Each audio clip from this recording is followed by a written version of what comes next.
in Africa and thus was ineligible to be president. Not true and racist, and that was, of course, 15 years ago. Here now, the panel, Chuck Rocha, you're a pollster, right? You look. So will this matter?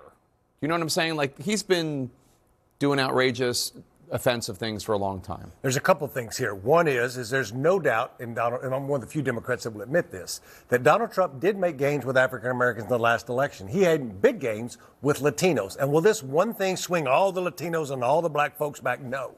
But this thing added on to another thing, on him doing things with the civil rights memorials, him doing things with the economy, the price of beef going up. These things are all add on where Brian would like him talking about gas and groceries every day, but we're talking about this that keeps him off message, which is good for the midterms. So the White House initially defended the post, and then they blamed the staffer, who they have not yet named, if this person exists. California Governor Gavin Newsom's press office, which does its saucy posts themselves, they wrote, wow, White House says Trump doesn't write his own tweets. Auto pen. Brian, a little cheeky post from the Gavin Newsom. Your thoughts? I mean, listen, I think everybody likes to talk about Gavin Newsom, but the minute you peel that onion, you just realize you're going to cry. He has literally failed California at every sector of the economy. You know, people are leaving the states, jobs are leaving the states, homelessness is up. During COVID, he basically turned California into a prison for private citizens. The only chance he has is to fight Trump because he can't run on his record. So we're on the eve of Super Bowl weekend, and if you're looking for a complete break from politics when you turn on the game, I'm sorry to disappoint you. Take a look at this new ad from Perry Johnson. He's a Republican candidate running for governor of Michigan. He's spending $3 million to urge viewers to skip Super Bowl halftime, the show there, because of Bad Bunny doing the halftime show. Take a look. What's happened to the NFL? They chose Dust Bunny or Bad Bunny for the halftime? The NFL thinks this is the Bunny Bowl? Join me in changing the channel during halftime to Turning Point's All-America halftime show for some great American entertainment during America's game. So just as a note, obviously, Bad Bunny's from Puerto Rico, so he's American. What do you think about that $3 million spend? I don't think it's money well spent. You know how hard resources should be spent on political campaigns. That's a gimmick. He'll get a lot of support. I don't think he'll be able to make the money back. But at the end of the day, people just want to watch football and they want to be entertained, whether it's Bad Bunny. I'll be watching Bad Bunny. I'm not going to be turning over Talking Points Memo, but I just want politics out of my football. Right. I just want to enjoy football. I want to join the halftime show. Sometimes you don't enjoy it. I remember Janet Jackson, Justin Timberlake. That was a horrible show, but it didn't change the channel. Let's just enjoy football. So were you objecting to the show because of the wardrobe malfunction? No, I'm just not a Janet Jackson Isn't fan. like that you're not a Janet Jackson fan. John, he won't be the only Republican changing the channel to watch Kid Rock during the Turning Points USA counter-programming.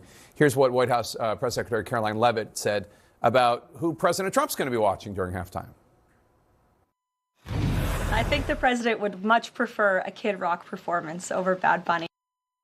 Vice President Vance also promoting the Turning Point USA alternative lineup on social media. What do you make of this latest battle in the culture wars? It's ludicrous for a Latino that loves Bad Bunny. This ain't even close, and I'm not trying to compare, but Bad Bunny has 87 million listeners a month on his social media.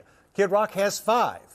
Bad Bunny is the #1 streamed artist in America. And for the NFL, this is not a crazy thing. For the NFL who wants to expand, me and Brian had talked about before, I went and saw an NFL game this year in Madrid. They're trying to expand. He's the #1 listened to artist in the world. This is a way to expand your audience. It's just good business. And he's a whole lot cooler. We should also note the Super Bowl has not only featured American citizen entertainers. In 2023, Rihanna headlined. She's from Barbados. 2021, The Weeknd, who's from Canada, not yet our 51st state. In 2020, Colombian Shakira headlined along with J-Lo, and the show featured a special guest, and that special guest was named Bad Bunny. Yeah, him.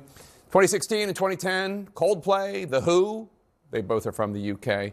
So what's with the outrage? Is it because Bad Bunny has been outspoken against Trump, or what do you think it is? I think it's our politics now, right? It's I spent some time obviously I spent a lot of time in the Republican echo chamber, right?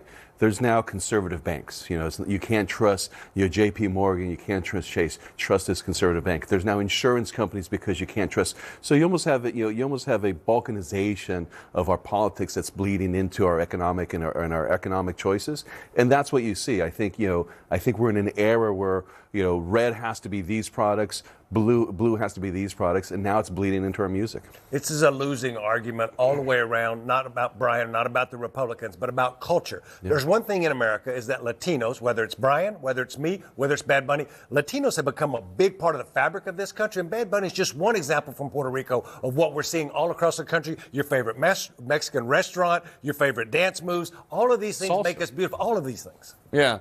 You know, it's interesting, though. It also comes down to this, and this is just an age-old debate about can you separate the art from the artist. You don't like you don't like Bad Bunny's politics. He's not a fan of Trump. Trump's not a fan of him, et cetera.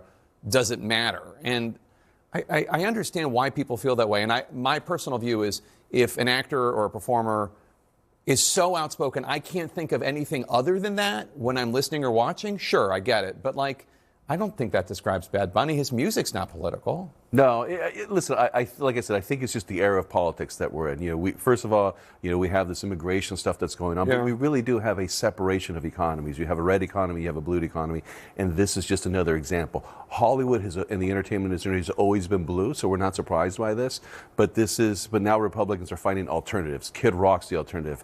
Kiss from Kiss is the alternative. There are now sort of alternative factions that sort of didn't promote themselves that are finally starting to promote themselves, and I think we're going to see more of it. I just want to watch football and be entertained. Bad Bunny's done one thing for sure. He's lifted up Puerto Rico, and he's doubled down. His music is about the culture and about his island, about how proud he is to be from there, and about trying to hold every party accountable in Puerto Rico to do what's right by their people. Thanks to both of you. Gracias. President Trump's latest demand in his quest to put his